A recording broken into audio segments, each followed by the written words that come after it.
সিনেমায় শাকিবের আছে অনবদ্য পারফরমেন্স, ইধিকার ক্যারিয়ারের সেরা পারফরমেন্স, যিশুর চমকে দেওয়া পারফরমেন্স এবং অন্যরকম মিশা সওদাগর। সিনেমার প্রথম হাফ দেখে এমনটি বলছেন অসংখ্য সিনেমা প্রেমী যারা সিনেমাটা এ পর্যন্ত দেখেছেন। এই বরবাদ প্রিয়তমা তুফানকে ছাড়িয়ে নতুন ইতিহাস করবে।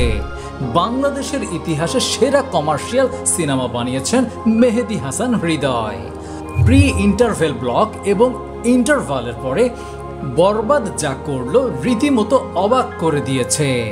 এমন সিনেমা বাংলাদেশে তো হয়নি, কলকাতায় এমন স্কেলের সিনেমা নির্মাণ হয়নি।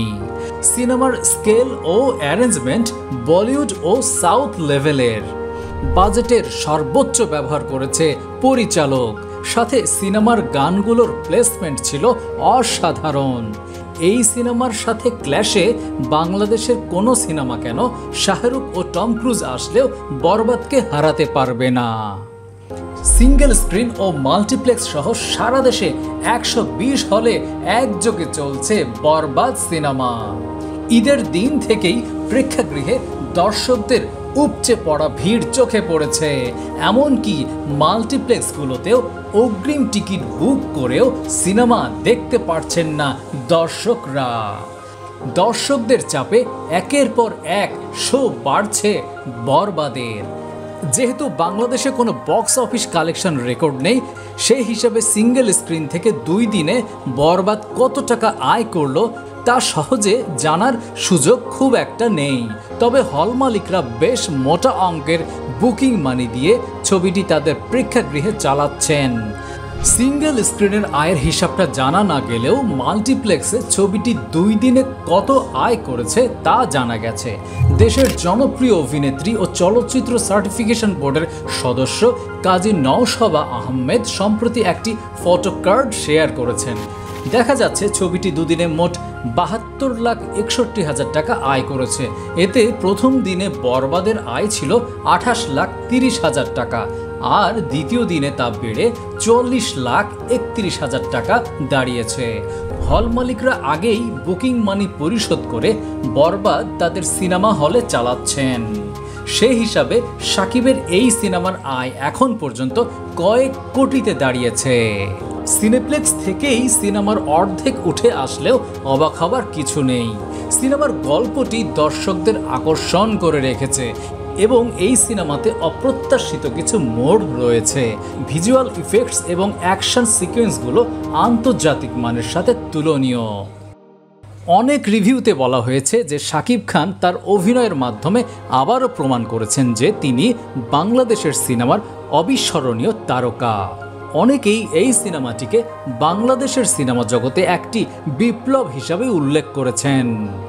শাকিব খানের অভিনয়, সিনেমার গল্প, ভিজুয়াল ইফেক্টস, সিনেমাটোগ্রাফি এবং লাইটিং সবকিছুই দর্শকদের প্রশংসা পেয়েছে।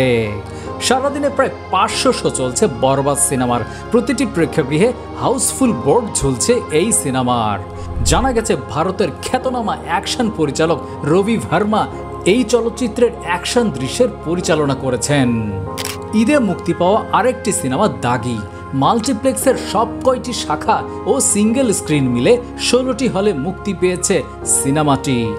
দাগি সিনেমার মাধ্যমে 2 বছর পর পর্দায় ফিরেছেন আফরান নিশো। ঈদের দিন মুক্তির পর থেকেই দাগি সিনেমাপ্লেক্সগুলোতে হাউসফুল যাচ্ছে। সিনেমাটির প্রযোজনা সংস্থা আলফা আইয়ের কর্ণধার শাহরিয়ার শাকিল সামাজিক যোগাযোগ মাধ্যমে জানিয়েছেন, ঈদের দিন থেকে মাল্টিপ্লেক্সে সিনেমাটি 34টি শো চলছিল। একদিন যেতে না যেতেই আরও 10টি শো বাড়ানো হয়েছে। দাগি সিনেমায় আফরান নিশোর বিপরীতে অভিনয় করেছেন তমা মির্জা, আরও আছেন সুনেরাহ বিনতে কামাল। সিনেমাটি পরিচালনা করেছেন শিহাব শাহিন। সিয়াম আহমেদ অভিনীত জঙ্গলি সিনেমাটি মোট 11টি প্রেক্ষাগৃহে মুক্তি পেয়েছে। এখন সারা দেশের মাল্টিপ্লেক্সে মোট 18টি শো চলছে। ঈদের 3য় দিন পর্যন্ত জঙ্গলি সিনেমার প্রতিটি শো হাউসফুল গেছে। শাকিবের আরেকটি ছবি অন্তরাত্মা 13টি সিঙ্গেল স্ক্রিন ও 8টি মাল্টিপ্লেক্স মিলে 21টি হলে মুক্তি পেয়েছিল। প্রচারণার অভাবে তেমন একটা সাড়া ফেলতে পারেনি সিনেমাটি।